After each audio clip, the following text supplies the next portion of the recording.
അമ്മൂമ്മ പറഞ്ഞൊരു കാര്യം ഞാൻ കേട്ടിട്ടുണ്ട്. അമ്മമ്മ എന്താണ് പറഞ്ഞത്? മുമ്പ് ഒരു ദിവസം ഫോൺ വിളിക്കാത്തപ്പോ. ആര്, മാമനാ? അപ്പൊ ഞാൻ എവിടെ ഇരുന്നു? ഗൾഫില്. ഓക്കെ, എന്താണ് പറഞ്ഞത്? കേൾക്കുമ്പോ പൊങ്ങി ചാടരുത്. പറ കൊച്ചേ അങ്ങോട്ട്. അമ്മൂമ്മ ദേഷ്യം വന്നപ്പോ പറഞ്ഞതാ. ആ പറ. കുട്ടാനും പകരം വാഴ വെച്ചാ മതിയെന്ന്. Very good. Correct correct correct correct.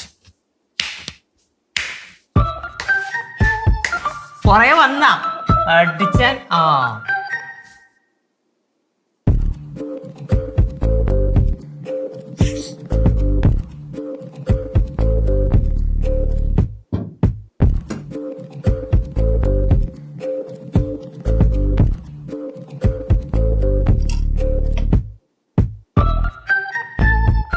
പക്ഷേ നീ എന്തിനാണ് ആവശ്യമില്ലാത്ത കാര്യമൊക്കെ പറയാൻ നിൽക്കണേ? സോറി, ഞാൻ പറഞ്ഞു പോയതാ. ഇതിപ്പം മാമ ഇനി ചുമ്മാ ഇരിക്കും തോന്നുന്നില്ല കേട്ടാ.